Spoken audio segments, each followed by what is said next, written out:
Chaos and confrontation inside the Al-Aqsa Mosque compound as Israeli police fire stun grenades to disperse Muslim worshippers. At around 7:20, all of a sudden, a huge force of police attacked Muslim worshippers who were inside the mosque. It was a brutal attack on worshippers simply because the Israeli police do not want such strong presence inside the Al-Aqsa Mosque as part of their plans and schemes. The police also fired tear gas and rubber bullets at Palestinian protesters. They say they responded after stones, bottles and fireworks were thrown at them. Al-Quds Day, also known as Jerusalem Day, falls on the last Friday of the fasting month of Ramadan. The annual event is a protest against Israel's rule of Jerusalem. There is an attempt not only to apply time division at Al-Aqsa Mosque, but also to divide Al-Aqsa Mosque physically. This should not be done. We must work to prevent it. And the vigilantes are defending the mosque on behalf of the Arab nation and the Islamic nation. Earlier on Friday, thousands of Muslim worshippers had answered the call from the Islamic Waqf, the trust that operates the compound under the authority of Jordan, to pray in and around Al-Aqsa.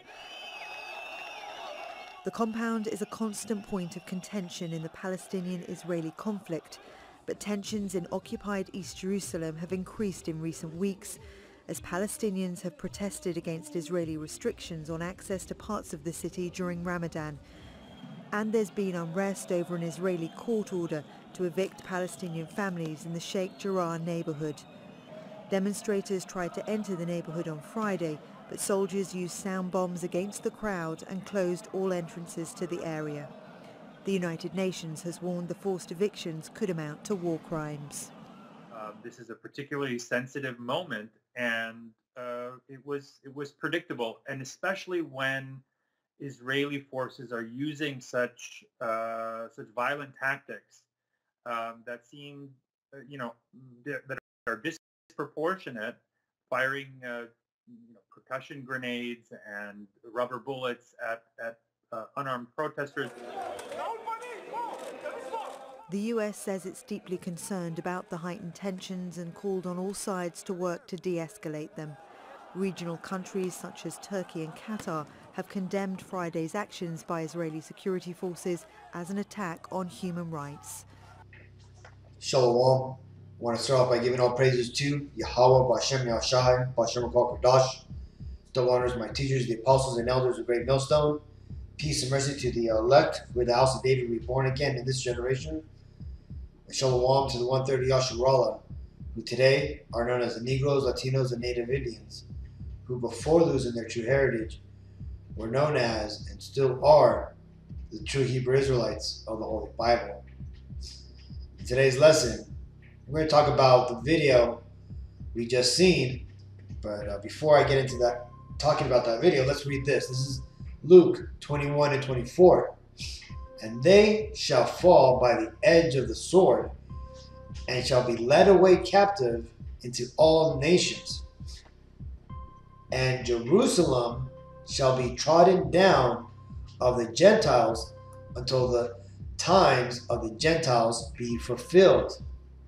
And that's exactly what we're seeing. We're seeing right now Jerusalem, which is the ancestral home to the Negroes, Latinos, and Native Indians, who are the true Hebrew Israelites, okay? That is our land that the Lord gave us, right? Through our inheritance from our forefathers, Abraham, Isaac, and Jacob, okay? That land belongs to the 12 tribes of Israel, who again are the Negroes, Latinos, and Native Indians, and anybody whose father's lineage goes back to those bloodline, okay? Now, currently, us true Israelites are exiled from that land under the declaration of our Lord, right? We've been ousted, like it tells you in the scripture. It says that we fell by the sword, right? Because we were conquered and destroyed because we went off from worshiping the Lord and also following the commandments which we agreed to follow, right? Which can be found in Exodus and Deuteronomy and all that stuff, right? But we eventually were taken out of that land for going off, right? And this is what this means here, right? And shall be led away captive into all nations. And this is why in every nation in this world, you always see a Negro, Latino, or Native Indian amongst the other nations, right? Though we have no nations of our own. And yes, you know, you say that there's a lot of people out there that say that the Mexicans and the Latinos, that we have our own countries. Not technically, man, you know, because realistically, those lands have been conquered by our captors, right? The conquistadors, the Dutch, the German, right? And they basically have melded in with us, right? And taken over that land, right? And now, just like in America, our leaders in those lands are actually our enemies, right? They're the Edomites or the Terrors who are disguised themselves as a so-called Mexican, a so-called Argentinian, and so on and so on, right? Just as you have the leadership here in Babylon the Great, which is what America is called, you know, pretend to be one of the populace, right? You have a lot of so-called Negro politicians and bankers, right? And you got Latinos and even Native Indians in places of power here in Babylon the Great, right? Within government, corporate business structures and whatnot. But a lot of times those people are actually terrorists, right? People who are actually of our people, though they through their mother's bloodline, they've actually are Israelites, but only through their mother's bloodline, but through their father's bloodline, that goes back to another nation, usually the Edomite nation, right? Making them Edomites. Now, I said all that to say this. In the land of Israel right now are currently being inhabited by the heathen, right? Basically, you got Edom and you got Ishmael in that land, right? The two rejected seeds which come from Abraham, right? Because remember, Abraham first had Ishmael, who was the progenitor of today's Arab nations, right? And then the Lord rejected Ishmael, and then eventually went with Isaac. And then Isaac had Esau and Jacob, right? And the Lord rejected Esau, right? Who is the progenitor of today's so-called Caucasian race, also the so-called Jews, or Amalek, which is what their biblical names are, right? Which is Amalek is the top tribe of the nation of Edom. Well, right now you have these two rejected seeds fighting over our land, right? Neither of these people should be in our land. But as you see, the Lord right now is stirring up the spirit in all over the world. Primarily right now, they're in the land of Jerusalem, right? He's bringing hell upon these people, man. And this is all part of the plan. This is all prophecy playing out in front of our eyes. You are stealing my house. And if I don't steal it, someone else is going to steal it. No one. A battle to save Palestinians from eviction triggers the latest rallying call against Israel. Hundreds have been injured in violent protests. So why is tension over this small neighborhood heating up now? This is Inside Story. A recent order to evict Palestinian families has triggered violent protests, particularly around Al-Aqsa Mosque not far away.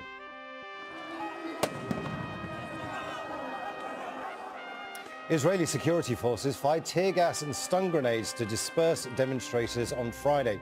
More than 200 people were injured. The UN, the US and the EU are calling for restraint. Harry Fawcett explains why Sheikh Jarrah's future is so contentious. This has become a nightly scene in the East Jerusalem neighborhood of Sheikh Jarrah. Vigils and protests aggressively broken up by Israeli security forces. At stake, the homes of hundreds of Palestinians, long subject to an eviction campaign. The current tensions were sparked partly by this viral video in which local woman Muna Al-Kurd confronts a Jewish settler. You are stealing stealing my house. And if I don't steal it, someone else is going to steal it. It was an acknowledgement of just how close Muna's family and 3 others are to being forced out. They've lodged a final appeal with Israel's Supreme Court, which is now saying it will hold another session on Monday. The family's legal battle has been constrained by the limits of Israeli law, which Israel seeks to apply here in occupied East Jerusalem. But there is another legal argument based on international law and Israel's obligations as an occupying power. An argument that requires political pressure. Some has come from campaign groups and diplomats in recent weeks. Britain's mission to the Palestinians tweeting out this video statement. The restitution and planning laws here and their implementation are unfair, and they breach Israel's obligations as an occupying power. Since the start of the holy month of Ramadan, tensions in East Jerusalem have been unusually high. From Gaza, Hamas's military wing is warning of a high price for Israeli actions in Sheikh Jarrah. The consequences of a mass eviction here could be felt well beyond the families under threat of losing their homes.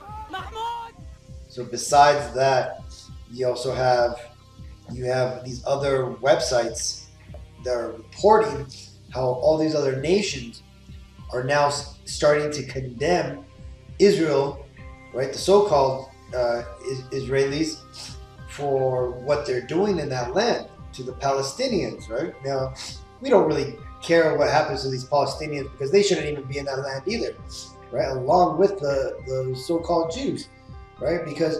But we understand that, until the second coming of the Messiah, that they're going to be in that land.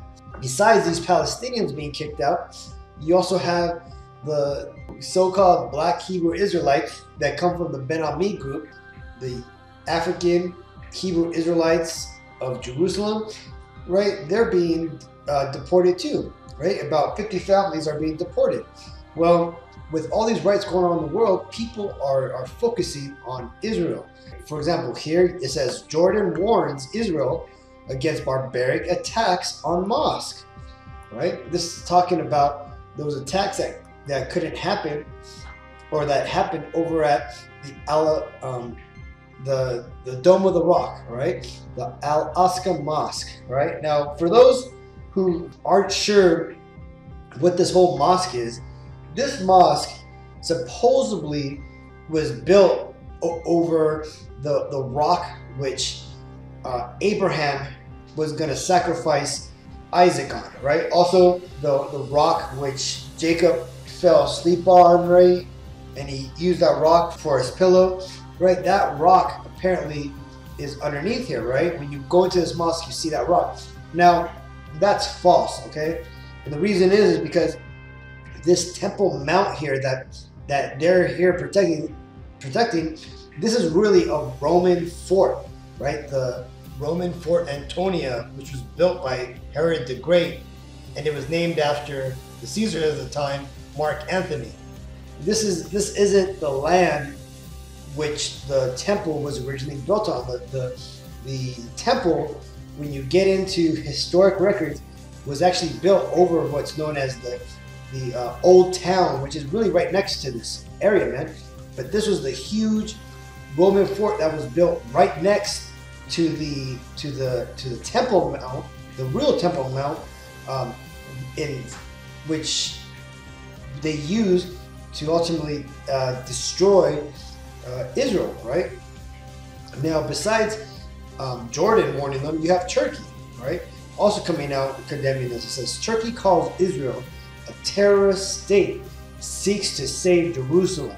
All right? It says, accusing Israel of being a cruel and terrorist state is part of Ankara's desire to use tension in Jerusalem to boost Turkey's image. Right? Now, Turkey has always been coming against Israel. And the reason is because, you see, Turkey, they're really just Arabs, right? They're Arabs mixed with Edomites. Okay? Now, the thing is when you go back into history, Turkey was an establishment of the Ottoman Empire. Again, the Ottoman Empire was basically Ishmael, the Arabs, right, with a sprinkling of Edomites within its ranks, right? And they eventually ended up taking over that whole land of modern-day Turkey, which again, at that time, I believe belonged to the Persians. right? But or I'm sorry, it was the Byzantine Empire, right? At that time belonged to the Jakes, the so-called Negroes, which were the descendants of the Roman Empire, who had conquered that land, right? Now, and before that, it was the Persians who owned the land of Turkey, right? But again, I digress. I just wanted to show you how all these other people are coming out. Now, also in the recent talks in Vienna, right now, Iran, which we know is a big player in the end-time Armageddon scenario, right? You have here the French news is reporting that Iran's Khomeini says Israel not a country but a terrorist base, right? And it says Iran's supreme leader Ayatollah Ali Khamenei on Friday called Israel not a country but a terrorist base during a speech on Al-Quds Day, an annual show of solidarity with the Palestinians. Right? Tensions have been running high between the two arch foes following a series of maritime attacks, an explosion of an Iranian nuclear facility, and an assassination of a top nuclear scientist that Tehran blamed on Israel. Right? And let's see. And here's the thing. It says Israel is not a country, but a terrorist base against the nation of Palestine and other Muslim nations, Khamenei said in live televised remarks. Fighting this despotic regime is fighting opposition and terrorism, and doing so is everyone's duty, he said. It says, I say this decisively. These attempts will reach nowhere, he said, calling on Palestinians to continue their resistance and for Muslim governments to support them. I decline the decline of the enemy Zionist regime, and that's what they're basically. That's these so-called Israelis, the ones who are pushing for world domination, has begun and will not stop. Right? It's a cancerous tumor, right? And it just goes on and on. But basically, you see that the Arab nation is inflamed now against Amalek, right? Ishmael is now fighting against Amalek, right? And this is all part of prophecy, right? This is because you see these Arabs understand that the people in the land of Israel today are not the true Jews. They are not the people who are supposed to be there. Right? And they understand who they are, but they're not going to come out and say that those are the Edomites, because you see right now there's a veil upon the earth, right? A covering cast, as the Bible calls it, that is upon all the nations upon the world. Man, this is why nobody understands who they are according to the 18 nations that are described in Genesis 10, right? But again, this is a prophecy in Zechariah 9 and 6 that says that an impostor would be living in the nation of Israel at the end time. It says, and a bastard shall dwell in Ashdod, and I will cut off the pride of the Philistines. Now, Ashdod, when you look at where this is basically in Israel, right? Tel Aviv, right? It's over there, right? And when it says a bastard, now, a bastard, when you get into that, that's somebody who does not have a father, right? Now, these Edomites, because they were rejected of the Lord, they have no father, spiritual father figure, right? So this is why they're referred to as a bastard, right? So, but that's ultimately what's happening there, man. Now, another thing too is not only Jerusalem a place right now where you're seeing riots, but you're seeing riots all over the world.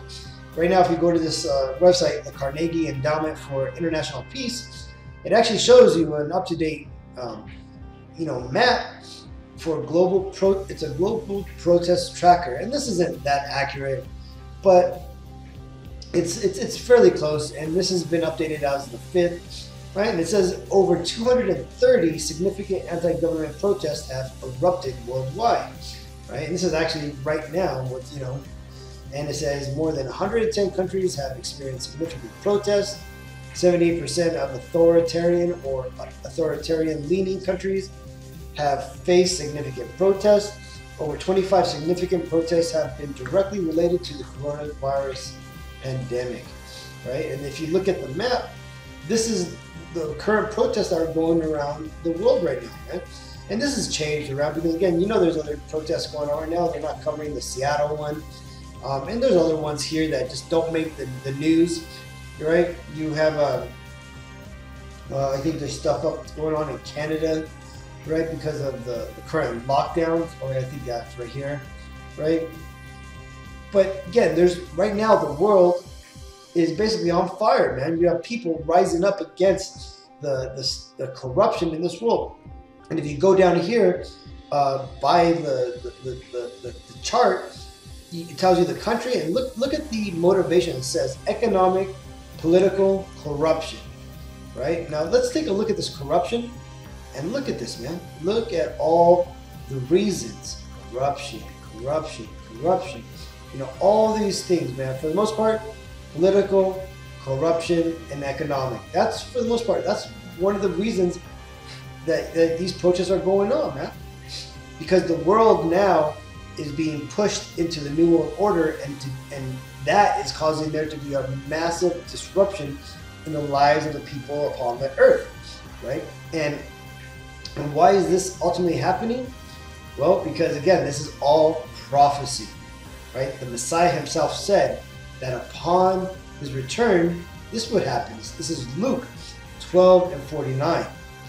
I am come to send fire on the earth, and what will I if it be already kindled, right? And that kindling is happening right now, man. You're seeing the people starting to burn in their anger for the political powers that be, right? The agenda that is clearly being pushed right now, which all the media and all the asleep people in the world pretend isn't happening, right? This authoritarian New World Order that's being pushed right now, right? Everybody believes that this is just, it's a pandemic, and we're all going to get back to normal soon. We just got to take our medicine and everything will be back to normal. No, man. What's happening now is that these devils are pushing forward a wicked ass agenda for world domination and a massive depopulation effort, right? But that itself is causing the world to kindle, man. And the Lord knew this was going to happen, man. This is why he made this statement. Now, besides the world kindling in this manner, this is another prophecy that the Lord said that he would do this specifically to the land of Israel, man. He would make Israel to be a burdensome stone, man. It says, this is Zechariah 12:3. And in that day will I make Jerusalem a burdensome stone for all people, right? And that right there, look at the nation of Israel, man. Look at not only is it a place you can't really talk bad about, man, but it is such a political hot button that a lot of times you get banned or you get censored for saying things against it, man, right? Not, when you go around the political parties of the world, right? The status quo, especially here in the United States or Babylon the Great, these so-called Jews have a strong hold on the political system. And this is the way it goes around the entire world. And why is that? Because these devils are in everybody's business, man, in everybody's politics. You see a so-called Jew in that system making, making policy, law, they're what's the term called?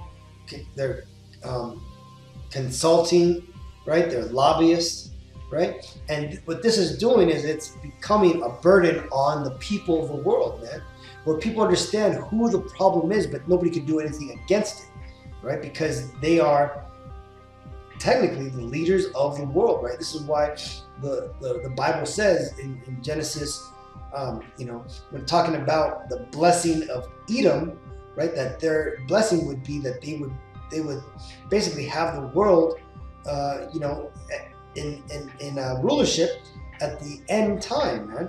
And that's what's happening now.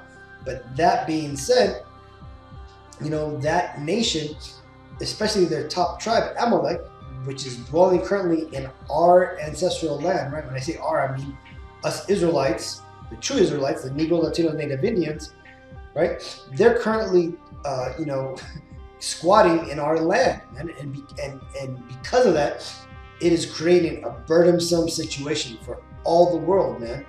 And it literally will lead to World War III, which the Bible refers to as Armageddon, and this eventually will lead to the end of the so-called world, right? Where we will see the second coming of the Messiah, who will ultimately destroy these people and cleanse the world, right? Let's continue. All that burden themselves with it shall be cut in pieces, though all the people of the earth be gathered together against it, right? And that's what's happening, man. Because, see, even though you got the political powers in the world who are the Western powers, I should say, that are pushing for, Israel's rights and the rights to exist or whatnot. And then you have the Arab world, right, and the other powers that back them, who are against the so-called Israelis and stuff like that, man, saying that they shouldn't exist and they shouldn't have that country, right? Well, that right there, man, it is cutting these people to pieces, man, right? And what you're seeing right now is you're seeing a lot of nations, come up against the land of Israel, man, because the Lord now is starting to put these curses upon these people, man. And that's pretty much it, Aki. But I just wanted to show you that, show you that the world right now is in turmoil, and especially there in the land of Jerusalem, all these tremors and all these, uprisings, these are all just tremors and to the coming future, man, which is the Third World War and ultimately the second coming of our Messiah. So with all that, I want to give all praises to Yahweh, Bashem, Yahushai, Bashem, Dash, double honors to our teachers, the apostles and elders of Great Millstone. Peace and mercy to the elect. Shalom.